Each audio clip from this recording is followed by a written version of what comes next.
On this episode, songwriter David Julian on Talking About Rock.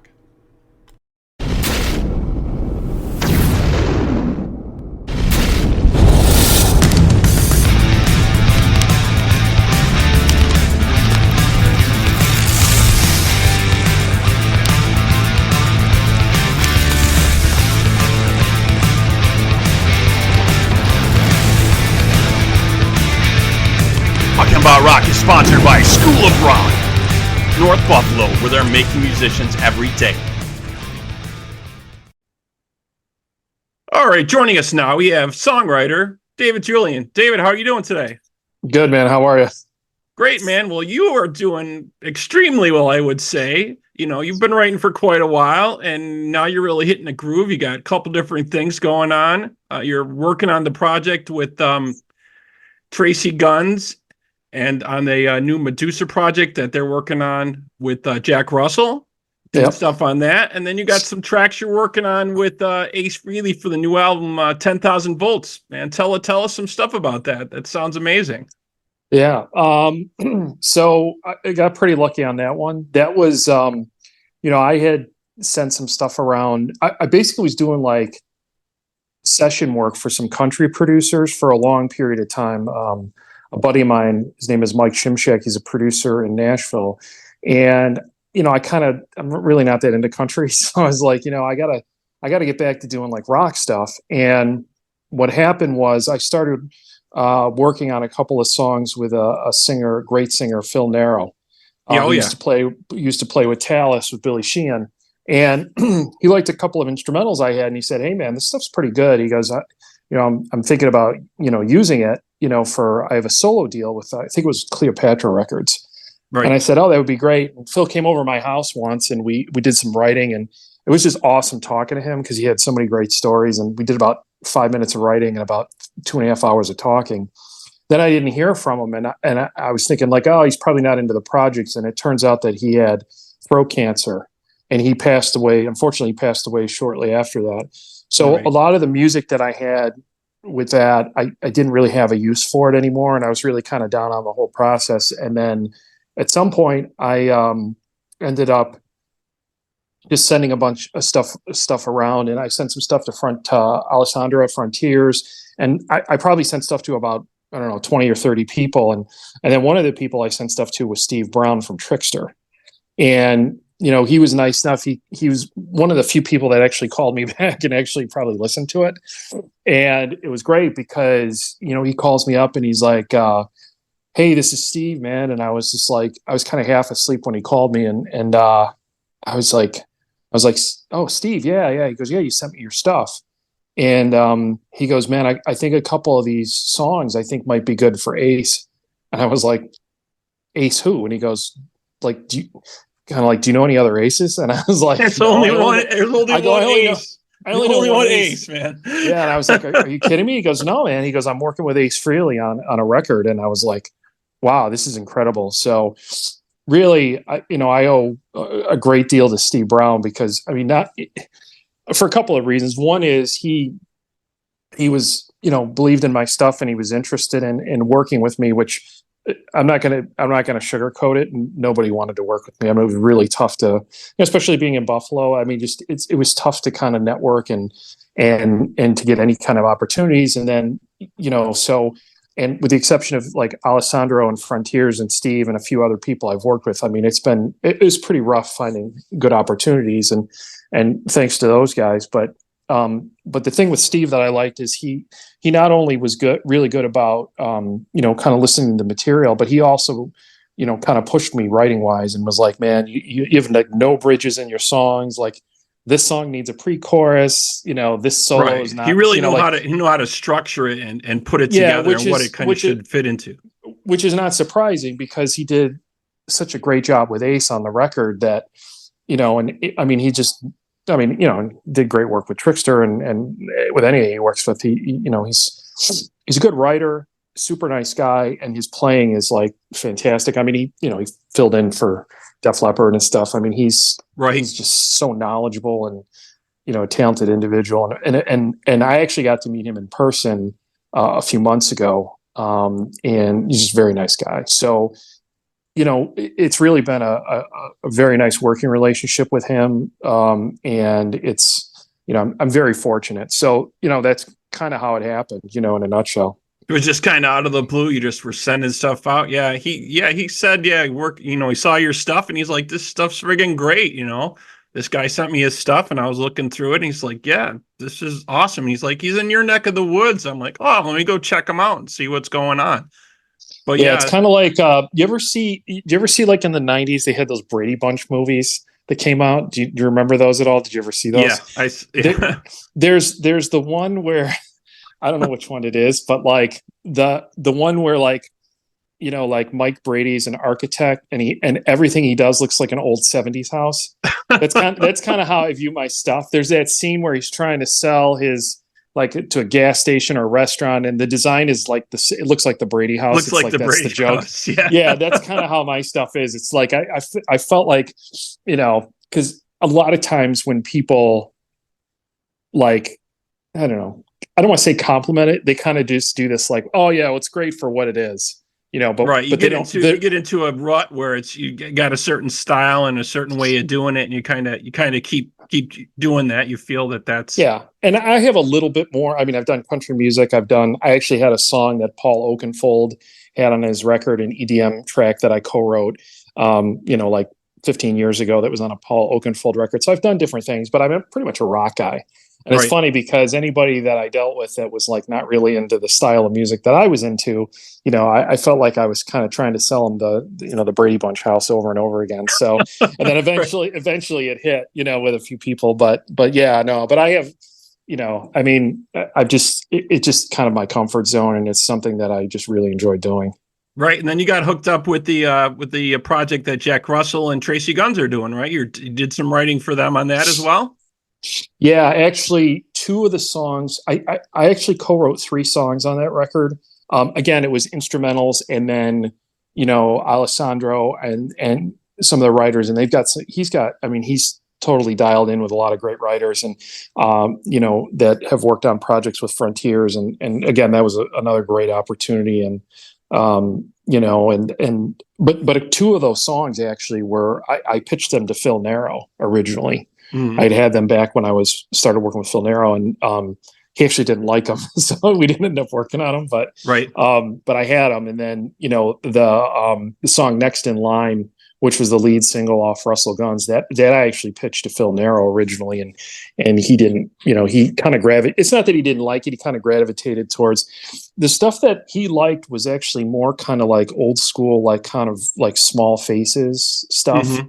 Right. If you think about like Rod Stewart and Small Faces, like that was kind of more what he was digging as far as my stuff goes. So Right. That's kind of fits in more with his style. Yeah. yeah. So the stuff that kind of was a little more like, 80s, I don't know if he really liked that as much. But I love what Tracy Guns and what Jack Russell did with that, and Alessandro, the team at Frontiers. Like those guys made it totally different.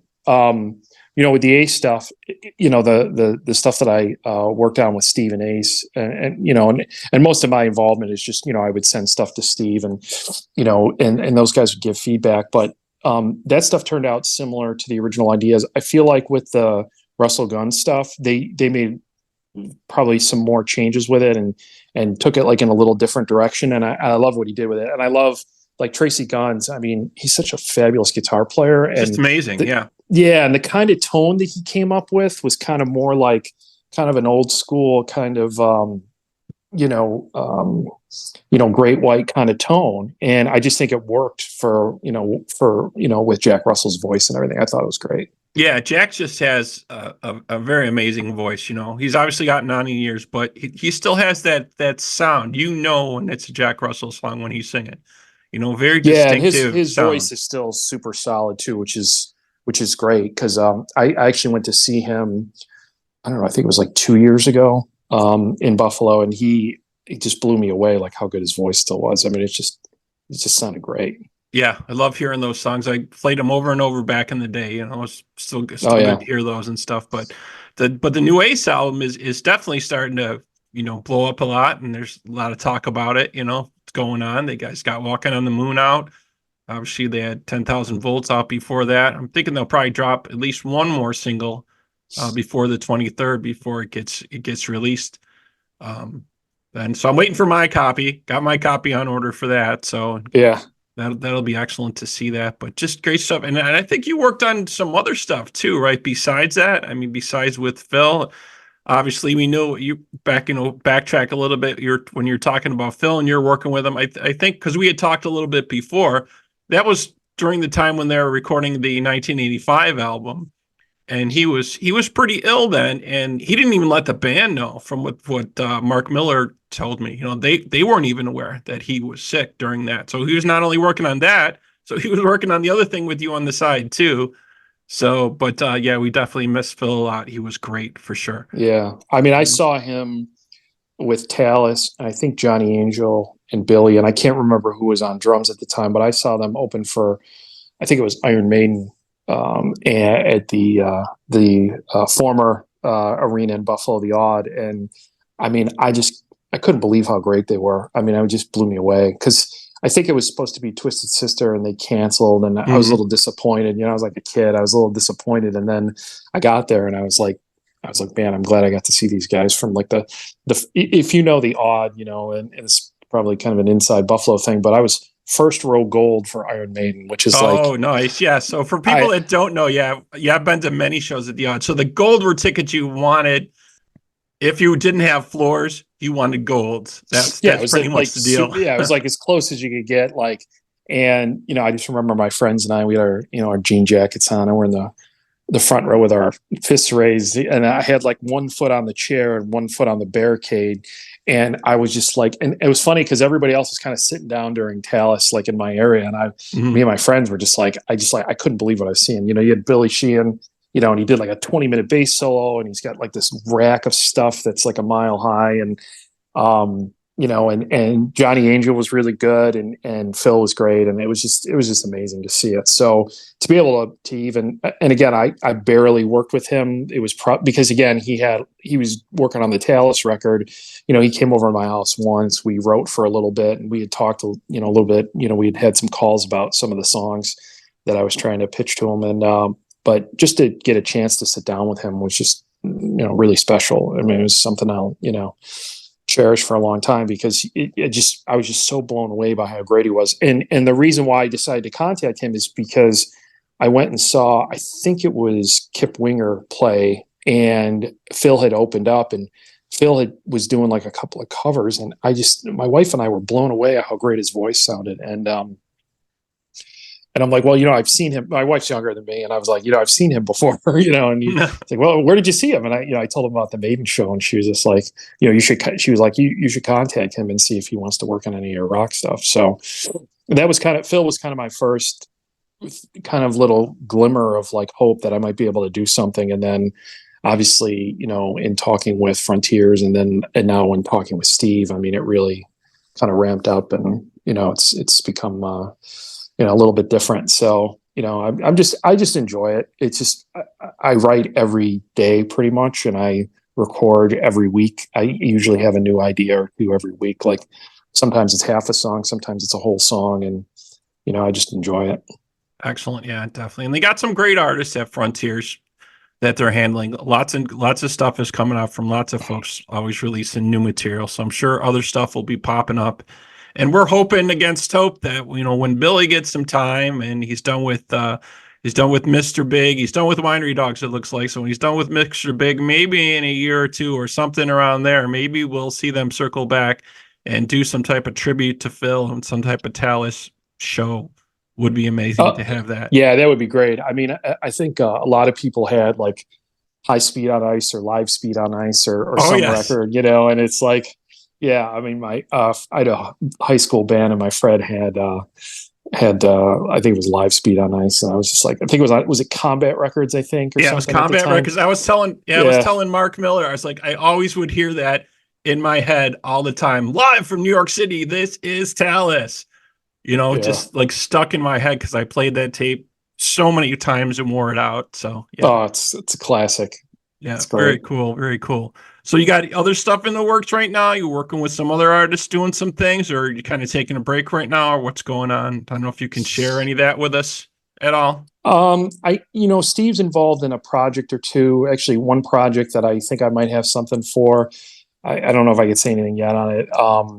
And I might have a couple things. I kind of got a couple things in the hopper, but I don't know. I always feel weird saying, talking about it because a lot of times the stuff is pretty hit or miss. But I'm just always trying to write with people and collaborate with people, and I'm hoping with the fact that the Ace stuff has been pretty well received, I'm hoping that I can do some more stuff with Steve. That would be ideal. Because I really enjoy working with him, and I've probably learned the most from him about writing than anyone that I've ever worked with. So and continue to learn from him. So that's been great. Yeah, he seems like such a great guy. Was a great guest for us. Spoke to us for quite a while, and he's obviously busy out on the road now with Trixter. They're opening shows for Mr. Big that's coming up. I believe he's got a couple of festivals they were doing and things like that. And I think Ace is going to be coming to town in April, so I have to go out there and check that out. But Yeah. very, very cool. Well, thank you so much, Dave, for joining us today. Talking with us about what's going on. Please keep us in the loop. When you're able to let us know. What other things may be happening. And so we'll have to chat with you again, man. But congratulations, man. The stuff with Tracy Guns and Jack Russell, and of course the new Ace album, which we're all waiting for, 10,000 volts, man. People are really digging it, and I can't wait for it. Great. Well, thanks for having me, and it was great talking with you. You too, man. Have a good night. All right, take it easy.